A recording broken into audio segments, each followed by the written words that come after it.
Welcome to Hacking Your ADHD. I'm your host, William Kerp, and I have ADHD. On this podcast, I dig into tools, tactics, and best practices to help you work with your ADHD brain. Today, I'm joined by Skye Waterson for our research recap series, and today we're going to be discussing a paper called Creative Thinking in Adolescence with Attention Hyperactivity Disorder. In this series, we take a look at a single research paper, dive into what the paper says, how it's conducted, and try to find any practical takeaways for you.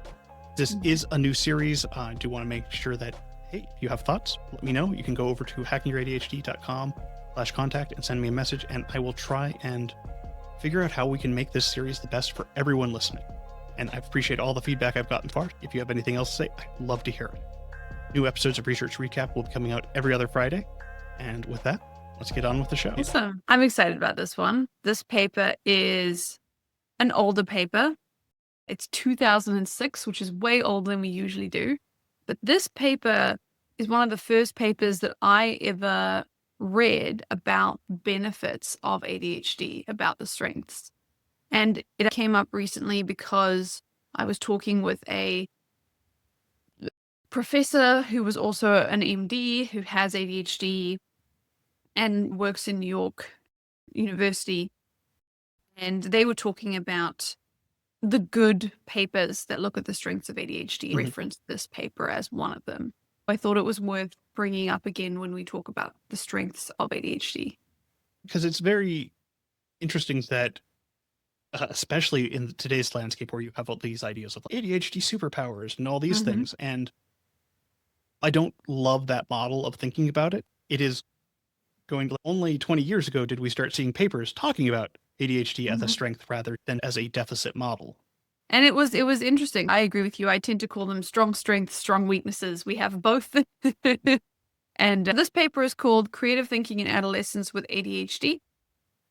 And it looked at three groups of people, which I thought was really interesting. Coming back to it now, it looked at people who had ADHD, people who had conduct disorder, and people who were quote unquote normal controls, essentially. It is a bit of a smaller size than we typically like, but with three groups, I understand, because they had 11 kids with ADHD, 12 with the conduct disorders, and then 21 in that control. They called it a preliminary exploratory study, which is academic for, we barely made this one across the line, but they wanted to look at these groups, and they did say they were able to find some pretty reliable findings, which they did. And they had a few materials and procedures. They did an animal task. They did another task. But the one that I wanted to focus on today was, they called it the recent activated knowledge task, which is a boring way of saying, we want you to come up with a creative new idea for something. And we're going to show you a few examples of what other people have done in that area. In this case, it was a creative idea for a new toy. What they were looking at, if we prime you with showing you these other examples, are you going to draw the same thing? That was interesting because they go into a little bit about why, but what they found was, significantly speaking, people who had ADHD were less likely to draw the same thing than the control group or even the conduct disorder group. They were more likely to say, that's cool, thank you for that example, I'm now going to do something 100% different. And it reminded me of the how many uses for a piece of string tests. Which it was one of the alternate use tests was one of the other tests. They just even more, let's see what you can come up. How broad can you go? And this paper was the first time I'd ever done what I now love to do, which is take a paper that isn't necessarily about this topic, but glean from it what we can about ADHD and how we work. Because what they're essentially saying, what they argued, was that there might be something in how our brains work where we don't really hold on to a lot of the new stuff. We have this short-term memory active contextual effects, they called it. We think about things in a more broader perspective that allows us actually to be more creative. This is also reminding me of things I've heard about people with ADHD and their conversational style, and where they're relating one thing, but then they might 3 items into the relation where they're thinking they will ask you, how much did you like that new shirt you got? And we were talking about bees. And I was thinking about it because last time I got a bee sting, I was at a picnic, and then we were at a Yeah. picnic 2 weeks ago when you had that shirt. And it's how did that relate?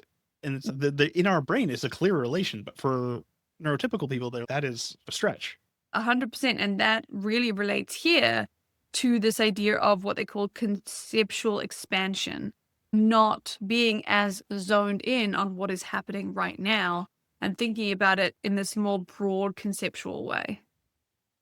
I feel like this is often how I do a lot of my creative projects is I'll have see something and be like, I know how I can relate this to something I want to do.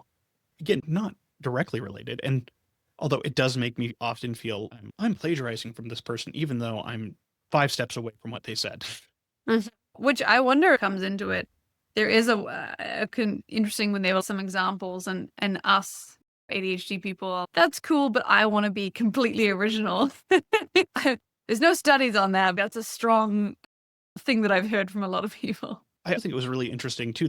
One of the other tasks was this creative imagery task where they're trying to make usable but novel objects from geometric shapes.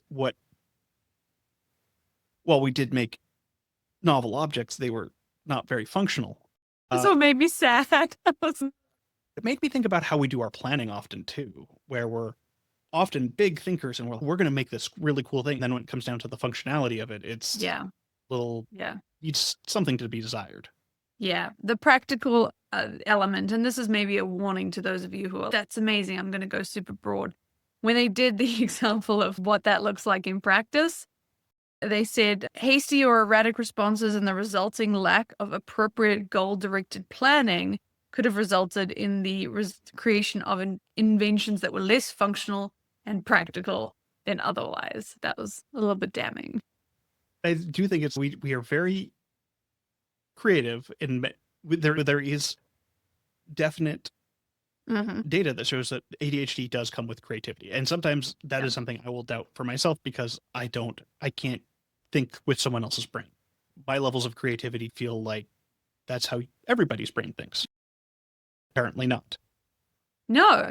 If you think about practical uses for this, if you are in a team situation, you do better being the person who comes up with original solutions. One of the places that I often see people who have ADHD is obviously either they're running their own businesses because you can be at the helm and you can navigate what's coming, or sometimes there'll be that person that businesses will call in and say, look, are they the perfect executor? No, but life is changing so fast. Life is moving so fast. We've got so many things coming in, AI, all this other stuff. We need somebody who can think outside of the box, really outside of the box, and navigate us through obstacles and situations that are coming our way. Based on this research, people with ADHD are primed to do that. We should also pair them with someone that's a little bit more grounded and Yeah. make a practical solution. I do think that's really important you don't have to do everything. This is what I love about looking at a strength-based approach is what can I do that will contribute to the group rather than what can I do that I need to be good at everything. We're not all good at it. 100%. That's where the strong strengths, strong weaknesses conversation comes in because we have these strong strengths, which is really cool. Then we have the associated strong weaknesses of activating and making it happen, which is cool because what tends to happen is that person who's got the strength also has your weakness. We tend to match each other as people. Every time I've worked with other people on doing these things, I feel like either of us doing this individually would not have anywhere close to having as good of a result. It's nice to do these kinds of projects with somebody else. And I've seen that again and again with clients. It's often that people will do better. I had one client who was an academic and we ended up saying, yes, is this the smartest thing to do? Maybe you should do some independent writing, but in reality, you're only finishing team projects where you're one of a couple of authors, and those solo projects where you're the only author, although they feel a bit more prestigious, they are not getting done. For the practical reality of getting papers out, you're going to have to focus on the group stuff because of exactly what is written here. It is something this is going back to we don't need to look at superpowers. We need to look, what are we good at? What are we not good at? And how can we leverage that to be the best version of ourselves. Yeah. You don't have to be super. You can be super cool. Real pretty cool. For this study, we did discuss, hey, it was limited in size. They did find pretty good results that I would love to see follow-ups that were, as we said, this is from 2006. We're probably not going to see one from these people. But something I would love to see more of. And that was interesting too is this, of the ADHD group, almost everyone was medicated. And that would be interesting because I know a lot of people that talk about, I don't want to take any ADHD medication because it makes you less creative. I don't agree with that assessment. That is something a lot of people feel. I did find that very interesting in the medication, non-medication conversation, because I've heard that from people. I myself am not medicated, but that isn't why.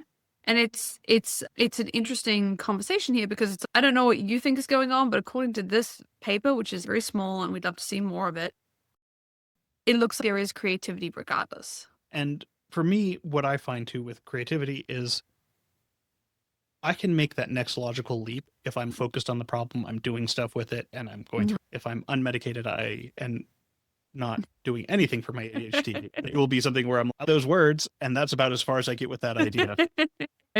And some people didn't even write anything down, and that happened too, 100%. Also, would love to see in these studies stuff that's more looking at different realms of creativity, because, and as I always want, stuff with adults. Yes, always, always. I appreciate how easy it is to get a group of kids in a room because technically that's already what they do. But the more stuff we do with adults, the better it is, the more people believe that adults have ADHD, and it is going to look different. It's more complex to study, but it is very helpful. If anybody does have a paper or something that they're saying, actually, this study came out and you should talk about it, you can always message me at Unconventional Organization on Instagram. I love ideas about these kinds of papers. It's possible that there was a follow-up paper to this that got missed that we could talk about. That would be cool. Because it is hard to look at all of the research. There is a lot of it. And some of it is very bad, and some of it is very good, and a lot of it's in the middle. I have a researcher on my team whose job it is to look at research. That's what she does in her life. And it's still hard. We still miss things because there's a lot of papers, especially now. There's more and more and more ADHD papers coming out all the time. Yeah, and it's great to have this early paper to have something that other papers can build off of. And I would love to see more strength-based stuff too, because while I do think that I don't want to be right off the difficulties of ADHD, I think looking at the strength is also an incredibly important aspect. Yeah. You can figure out where you fit.